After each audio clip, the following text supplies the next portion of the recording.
Briar Rose by the Brothers Grimm. A king and a queen once upon a time reigned in a country a great way off, where there were, in those days, fairies. Now this king and queen had plenty of money, and plenty of fine clothes to wear, and plenty of good things to eat and drink, and a coach to ride out in every day. But though they had been married many years, they had no children, and this grieved them very much indeed. But one day, as the queen was walking by the side of the river, at the bottom of the garden, she saw a poor little fish that had thrown itself out of the water and lay gasping and nearly dead on the bank. Then the queen took pity on this little fish and threw it back in again into the river, and before it swam away it lifted its head out of the water and said, "I know what your wish is, and it shall be fulfilled. In return for your kindness to me, you will soon have a daughter." What the little fish had foretold soon came to pass, and the queen had a little girl, so very beautiful that the king could not cease looking on it for joy, and said he would hold a great feast and make merry and show the child to all the land. So he asked his kinsmen and nobles and friends and neighbours. But the queen said, "I will have the fairies also, that they might be kind and good to our little daughter." Now there were 13 fairies in the kingdom, but as the king and queen had only 12 golden dishes for them to eat out of, they were forced to leave one of the fairies without asking her.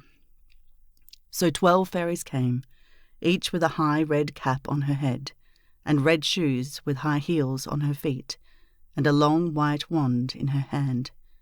And after the feast was over, they gathered round in a ring and gave all their best gifts to the little princess.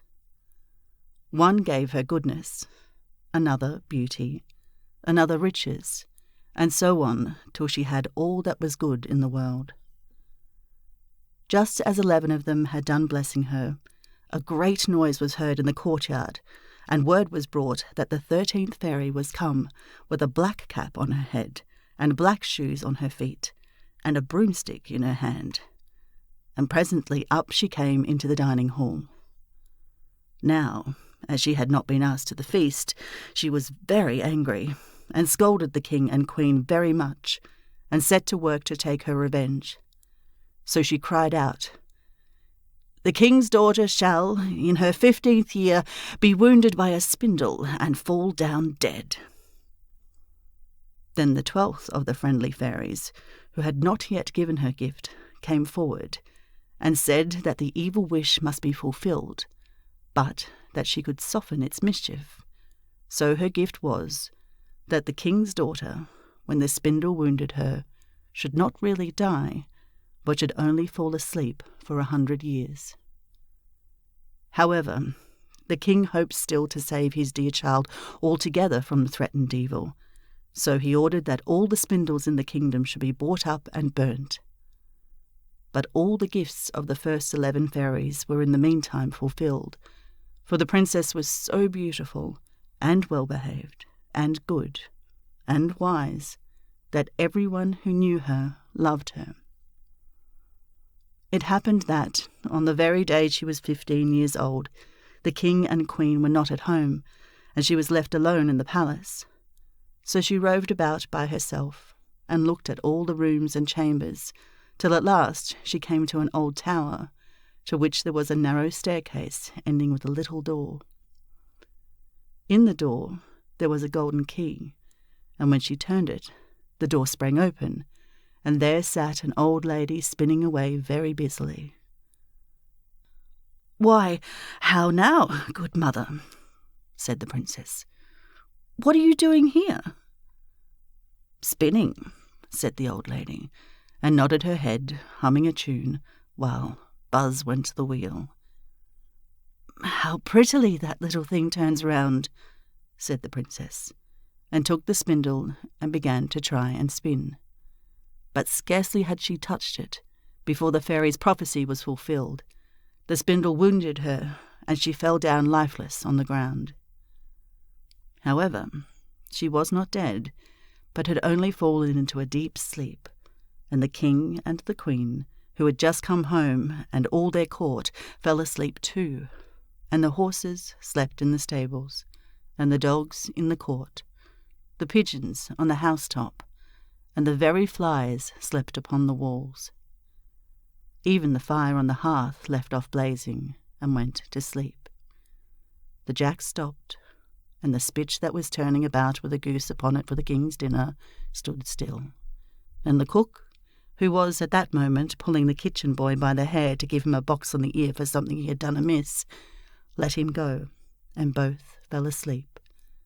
The butler, who was slyly tasting the ale, fell asleep with a jug at his lips, and thus everything stood still and slept soundly.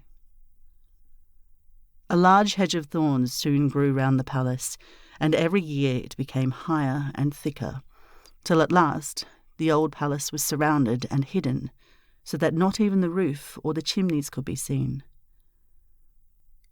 But there went a report through all the land of the beautiful sleeping Briar Rose, for so the king's daughter was called, so that from time to time several kings' sons came and tried to break through the thicket into the palace. This, however, none of them could ever do, for the thorns and bushes laid hold of them, as it were the hands, and they were stuck fast and died wretchedly. After many, many years, there came a king's son into that land, and an old man told him the story of the thicket of thorns, and how a beautiful palace stood behind it, and how a wonderful princess, called Briar Rose, lay in it asleep with all her court. He told, too, how he had heard from his grandfather that many, many princes had come and had tried to break through the thicket, but that they had all stuck fast in it and died. Then the young prince said, "All this shall not frighten me. I will go and see this Briar Rose." The old man tried to hinder him, but he was bent upon going. Now that very day the 100 years were ended, and as the prince came to the thicket, he saw nothing but beautiful flowering shrubs, through which he went with ease, and they shut in after him as thick as ever. Then he came at last to the palace, and there in the court lay the dogs asleep, and the horses were standing in the stables, and on the roof sat the pigeons fast asleep, with their heads under their wings. And when he came into the palace, the flies were sleeping on the walls, the spit was standing still, the butler had the jug of ale at his lips, going to drink a draught, the maid sat with a fowl in her lap ready to be plucked, and the cook in the kitchen was still holding up her hand as if she were going to beat the boy. Then he went on still farther, and all was so still that he could hear every breath he drew, till at last he came to the old tower and opened the door of the little room in which Briar Rose was, and there she lay, fast asleep on a couch by the window. She looked so beautiful that he could not take his eyes off her, so he stooped down and gave her a kiss. But the moment he kissed her, she opened her eyes and awoke, and smiled upon him, and they went out together, and soon the king and queen also awoke, and all the court, and gazed on each other with great wonder. And the horses shook themselves, and the dogs jumped up and barked. The pigeons took their heads from under their wings, and looked about, and flew into the fields. The flies on the walls buzzed again, the fire in the kitchen blazed up. Round went the jack, and round went the spit, with the goose for the king's dinner upon it. The butler finished his draught of ale, the maid went on plucking the fowl, and the cook gave the boy the box on his ear. And then the prince and Briar Rose were married, and the wedding feast was given, and they lived happily together all their lives long.